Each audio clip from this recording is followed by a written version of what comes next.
First ஒரு சின்ன பேஷன்ல கொஞ்சம் தண்ணி போட்டுக்கோங்க. தண்ணி போட்டுட்டு அதுக்கு கொஞ்சம் ஒரு பிஞ்ச் சால்ட், ஓகே, ஒரு பிஞ்ச் சால்ட் போட்டு நல்லா மிக்ஸ் பண்ணிக்கோங்க. உங்களுக்கு சஸ்பென்ஸா இருக்கல இன்னைக்கு என்ன ஐட்டம் செய்ய போறேன்னு. இன்னைக்கு நம்ம செய்ய போறது பால் கொழுக்கட்டை. அது அரிசி மாவுல செய்ய போறோம். அதுக்கு தேவையான அரிசி மாவு உங்களுக்கு எவ்வளவு வேணுமோ அவ்வளவு லிமிட்டா பார்த்து நீங்க பண்ணிக்கங்க.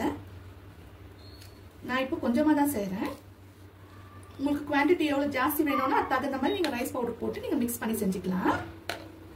இப்போ தண்ணியில பிசைஞ்சுக்கங்க. அதுக்கு தேவையான தண்ணி போட்டு மிக்ஸ் பண்ணிக்கங்க. நல்லா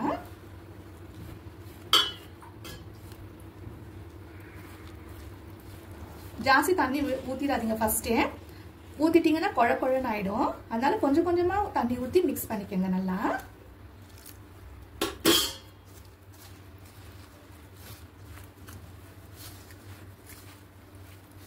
அதுக்கப்புறம் கொஞ்சம் மிக்ஸ் பண்ணி வச்சிருக்கிறதுக்கு ஒரு ஸ்பூன் கீ போட்டுக்கோங்க. கொஞ்சம் உங்களுக்கு பத்தலைன்னா இன்னும் கொஞ்சம் எக்ஸ்ட்ரா ஆட் பண்ணிக்கோங்க.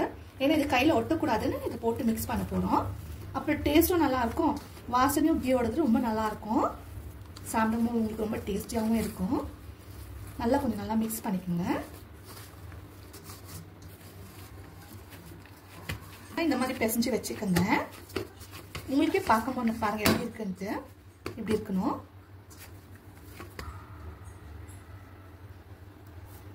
இப்போ இந்த அரிசி மாவு நம்ம மிக்ஸ் பண்ணி வச்சிருக்கோம் இல்லைங்களா, அதை நம்ம சின்ன சின்னதாக எடுத்து ரவுண்டா பண்ணி வச்சுக்கலாம். குலாப் ஜாமுன் எப்படி செய்வோம் நம்ம அந்த ஷேப்ல எடுத்து நம்ம ரவுண்ட் ரவுண்டா வச்சுக்கலாம். சின்ன சின்னதாக பண்ணுங்க. ஒரு கடாய் வச்சு அதுல கொஞ்சம் தண்ணி ஊற்றிக்கணும்.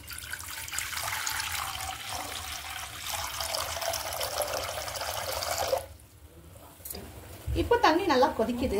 இப்போ இந்த பால்கொழுக்கட்டைக்கு நம்ம மிக்ஸ் பண்ணி வச்சு ரவுண்ட் ரவுண்ட் பால்ஸ் பண்ணிடலீங்களா, இப்போ அதில் ஆட் பண்ண போகிறோம். எல்லாத்தையும் மொத்தமாக கொட்டிடாதீங்க, ஒன்னோட ஒன்று ஒட்டிக்கும். தனித்தனியாக போடுங்க.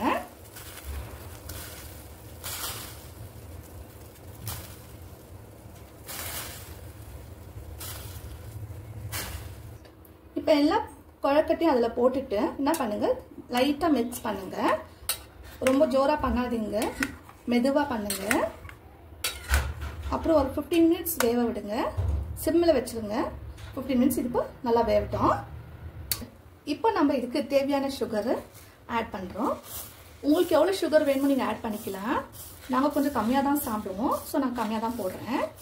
இதில் கொஞ்சம் கரைச்சி வச்ச அரிசி மாவு தண்ணியில் அதை நான் இப்போ ஊற்ற போகிறேன் கொஞ்சம். ஏன்னா இது உங்களுக்கு திக்காக கன்சிஸ்டன்ட் கொடுக்கும். இப்போ நம்ம இதுக்கு கொஞ்சம் ஏலக்காய் பவுடர் போட்டுடலாம். நான் இதுக்கு 1 கப் தேங்காய் பால் யூஸ் பண்ணுறேன்.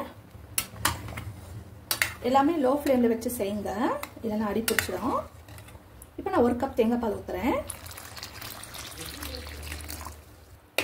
இதை நம்ம நல்லா மிக்ஸ் பண்ணிக்கிறோம். இது நல்லா மிக்ஸ் பண்ண பிறகு ஒரு 5 மினிட்ஸ் இதை பாயில் பண்ண விடுங்க. நல்லா கொதிச்சுக்கு அப்புறம் கொதிச்ச பிறகு ஆஃப் பண்ணிடுங்க.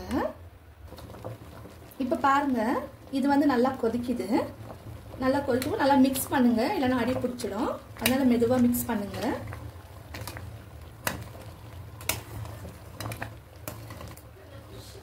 இப்போ இது ரெடி ஆயிடுச்சுங்க. இங்க பாருங்க நல்லா வெந்திருக்கு. இப்போ என்ன பண்றீங்க, இதை ஸ்டவ் ஆஃப் பண்ணிடுங்க. ஆஃப் பண்ணிட்டு மூடி போட்டு ஒரு 10-15 மினிட்ஸ் கொடுத்துருங்க. அதனால மிக்ஸ் ஆகட்டும். அந்த ஜூஸ் வந்து அந்த பால் கொழுக்கட்டை உள்ள நல்லா இறங்கட்டும். நல்லா கொஞ்சம் ஸ்வீட்டாக இருக்கும். சரிங்களா? இப்போ அப்படியே ஆஃப் பண்ணிட்டு ஒரு 10-15 மினிட்ஸ் க்ளோஸ் பண்ணிட்டு விட்டுருங்க.